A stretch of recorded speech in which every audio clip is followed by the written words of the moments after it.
Number 8. Stroads. Let's begin with the worst invention in city history, stroads. Not a street, not a road, but somehow both. And that's the problem. It's built wide like a highway, tempting you to go fast, but then it throws traffic lights, turn lanes, and random driveways at you every few hundred feet. They're supposed to move cars quickly and help businesses get customers. Instead, they slow everyone down and make walking terrifying. 1 second you're driving at 50 miles an hour and the next you're hitting the brakes because a light turned red or a car suddenly pulled out of a driveway. Places like Orlando's International Drive are a perfect example. Fast traffic, constant stops in some of the most dangerous places for pedestrians. And that huge 6-lane road outside your local Walmart, that's a stroad. It looks like a highway, but everything around it works like a busy street.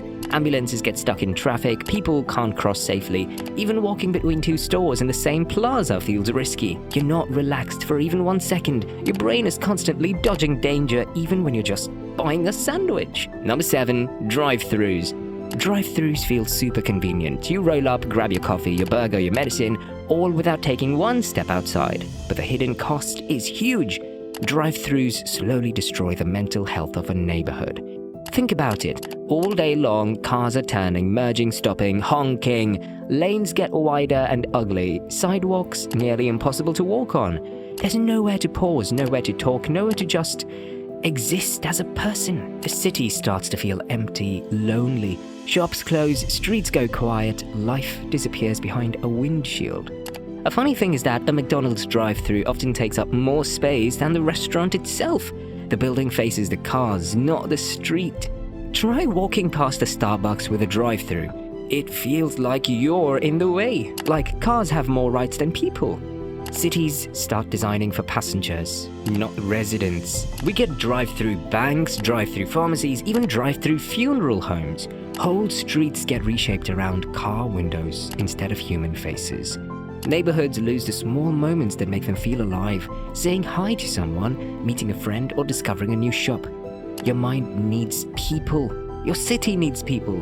Drive-thrus push them away, and most of us don't even notice. Before we keep going, real quick, if you're enjoying this breakdown of city design disasters, hit that like button so more people can actually learn why their city feels so stressful. And if you want more videos exactly like this, subscribe. Alright, back to it.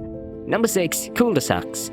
People think cul-de-sacs are peaceful and safe. You get quiet streets, no cars racing through, and a cute round circle at the end. But here's what really happens. You get stuck in a maze. Nothing connects to anything. If you want to go anywhere, you have to leave through the same busy road as everyone else. Kids can't walk or bike anywhere because the only way out is a giant fast road that is actually pretty unsafe. Parents end up driving kids everywhere. Walking becomes impossible.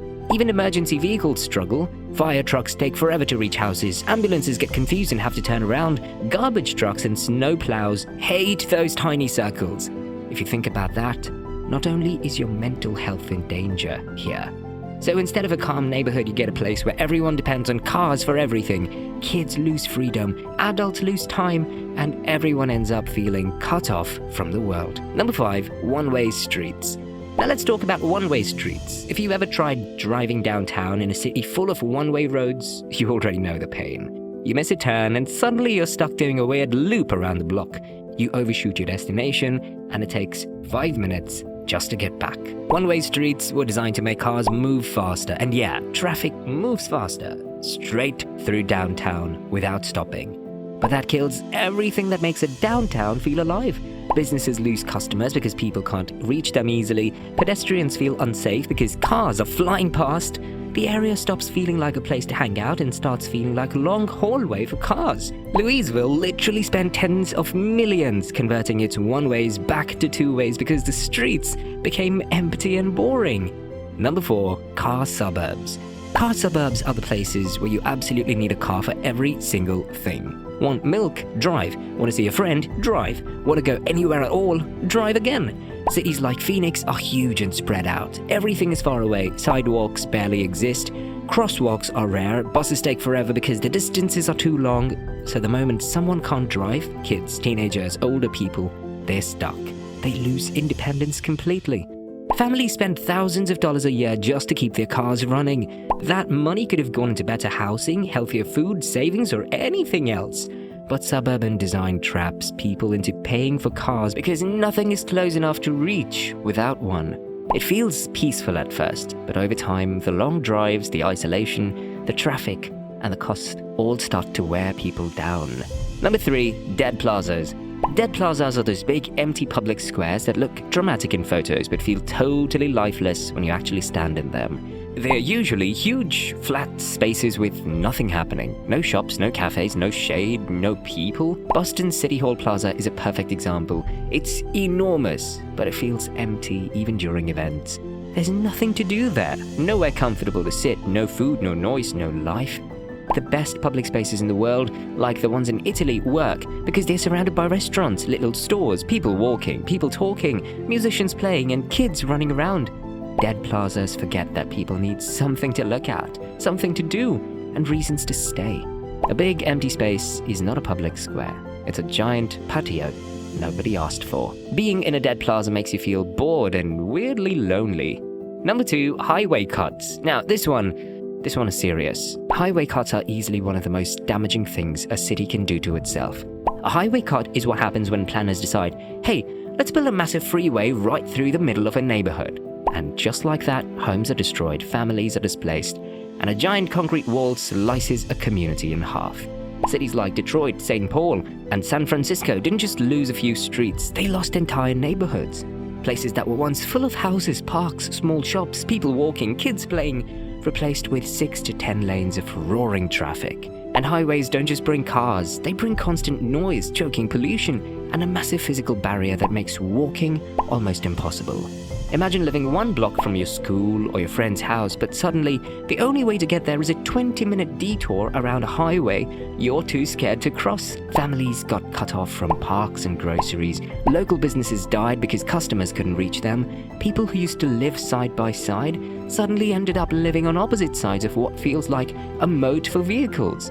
And here's the crazy part. The moment a highway is removed, the city almost instantly heals. San Francisco tore down the Embarcadero Freeway after an earthquake, and the area instantly became more beautiful and valuable. That transformation showed just how damaging the highway was in the first place. A highway cut doesn't just hurt a city's layout, it hurts the people who lived there by removing community, connection, and history. Number 1, parking craters. And finally, parking craters, the ultimate mood killers of any city. You've definitely seen them, those giant empty sun-baked parking lots stretching forever around malls, stadiums, big box stores, or if your city's really unlucky, right in the middle of downtown. These places are basically urban deserts. They're hot, empty, ugly, and honestly kind of depressing. No trees, no shade, no benches, no people, just a massive sheet of asphalt that feels like it was designed to melt your shoes. Some cities went so far that it actually hurts to think about.